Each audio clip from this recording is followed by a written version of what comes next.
नमस्कार दोस्तों, कैसे हैं आप सब।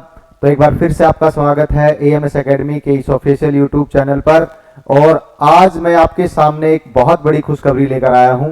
जैसा कि आपको पता है कि एएमएस एकेडमी का इतिहास रहा है सिलेक्शन पे सिलेक्शन, सिलेक्शन पे सिलेक्शन को देना। आपके लिए आज उसी एक पन्ने को हम फिर से लेकर आए हैं। जी हाँ, एक और बच्चे के साथ हम आज आपसे मुलाकात करने आए हैं जिन्होंने एएमएस एकेडमी पर कोचिंग लेकर दिल्ली पुलिस में जो ड्राइवर का एग्जाम हुआ था अक्टूबर में, वो क्लियर किया है। और पहली बार में इन्होंने एग्जाम क्लियर किया है बस थोड़े दिन की कोचिंग में। तो उस बच्चे का नाम नीरज है।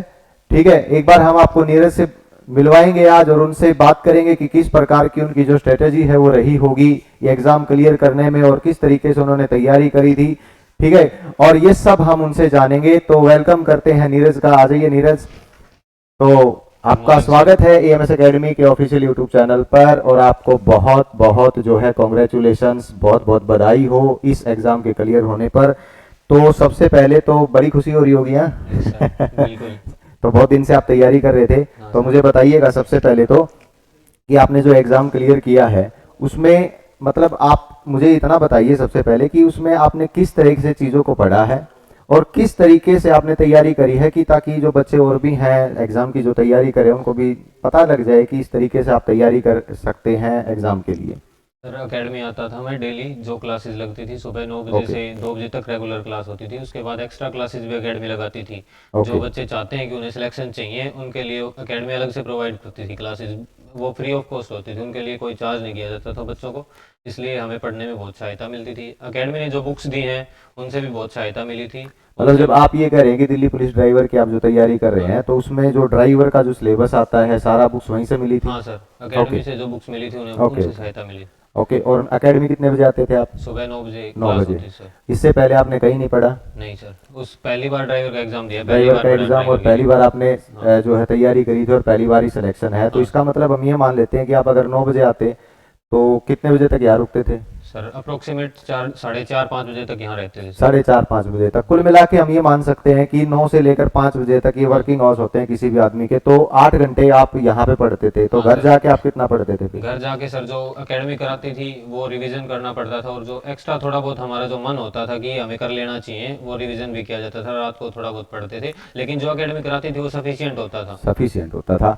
वो तो ठीक है, क्योंकि जो टीचर्स हैं वो बड़े जो है एक्सपीरियंस टीचर हैं यहाँ पे, जो कि मेरे को पता है कि मैंने आपको पढ़ाया था हाँ रीजनिंग सर, मैंने। आपने रीजनिंग ठीक है, पढ़ाई थी। तो उसमें आपको पता था, आप मुझे भी पता है कि जैसे भी आपने तो तैयारी करी है, लेकिन एक खास बात उसमें ये आती है। अभी एक खास बात उसमें सबसे पहले ये आती है नीरज, कि जब आप घर जाके जिस तरीके से तैयारी करते थे उसमें आपने 1 2 3 4 कितने घंटे की पढ़ाई करते थे, पहले ये बताइए। कि मैं सर 8 घंटे यहाँ पढ़ने के बाद उस 8 घंटे में तो आपने क्लासेस भी हाँ लगाई सर, हैं।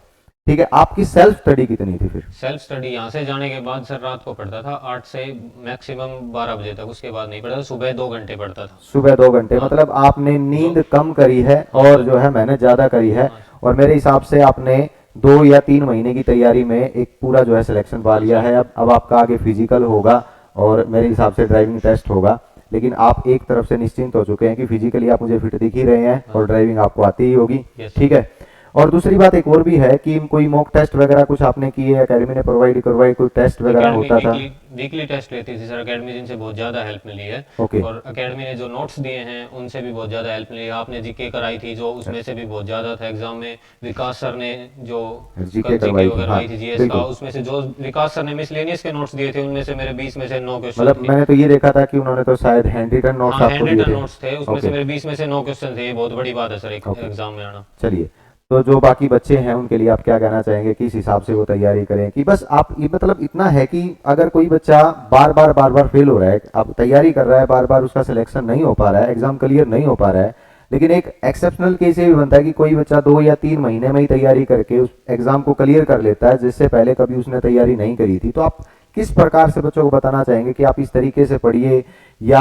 हमने ऐसा जो चीजें करी हैं उस हिसाब से कोई स्पेशल मैसेज आपका? सर जो सिलेबस है हम उसे एक हिसाब से बांट कर पढ़ना शुरू बात करेंगे। कर जो सकते एकेडमी हैं। पढ़ा रही है उसका रिवीजन लें, बस उसको ज़्यादा रटाना हमारे, रिवीजन लें और अपनी तरफ से भी पढ़ते रहें उसके साथ साथ। और रात को पढ़ें, उसको सुबह रिवाइज कर लें। बस ज़्यादा पढ़ने की जरूरत नहीं, जो रट्टे मारने की कोई जरूरत नहीं। जो रात को हम पढ़ रहे हैं 4 5 घंटे की जो स्टडी है उसको सुबह उठ के रिवाइज कर लें बस। ओके, तो नीरज का ये कहना है दोस्तों कि जो आप अपनी एकेडमी पे पढ़ रहे हैं, जहाँ पे आप कोचिंग ले रहे हैं, तो आप अपने एकेडमी पे जो पढ़ रहे हैं ना, वही आपके लिए सफिशिएंट है। अपने टीचर पे विश्वास रखिएगा और मॉक टेस्ट लगातार लगाते रहिएगा। और मॉक टेस्ट जब आप लगाते रहेंगे तो उससे आपको एक कॉन्फिडेंस बिल्ड होगा, जिससे एग्जाम में आपको जो है घबराहट नहीं होगी। एक होता है ना कि सर एग्जाम है तो एग्जाम का एक अलग से प्रेशर होता है, तो उसको दूर करने के लिए सिंपल है कि एक मॉक टेस्ट आप लगा लीजिए हर रोज। जब आप मॉक टेस्ट कर लेते हैं ना, तो उसमें आपका सारा डर दूर हो जाता है। और फिर आपको जानकारी होनी चाहिए कि आपका सिलेबस क्या है। जब आपका सिलेबस की आपको कंप्लीट जानकारी होती है, तो इन्होंने बताया कि उस सिलेबस को कुछ पार्ट में बांट लीजिए कि हमें अब इतना करना है, अब इतना करना है, अब इतना करना है। उस सिलेबस को कंप्लीट करने के बाद जो आपके टीचर ने आपको पढ़ाया है, जो नोट्स दिए हैं, जो है उस हिसाब से ही जो नीरज ने है वो सफलता की बुलंदियों को छुआ है। और आज इन्होंने जो एग्जाम क्लियर किया है उसके लिए हमें बहुत खुशी हो रही है, इन पे गर्व है। तो आपसे मिलकर बड़ी खुशी हुई Neeraj, thank you very much.